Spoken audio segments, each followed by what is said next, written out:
ก้อนที่3ครับวันนี้ผมจะพามาชมหมึกอาเจนที่มีลูกค้าตัดไปแล้ว2ตู้นะครับ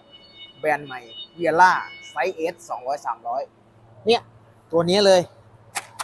อันนี้เตรียมนะนี่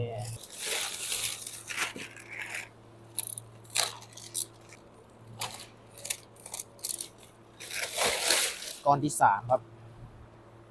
ไม่ต้องฉีดน้ำเลยนะครับตัวเนี้ยดูดิ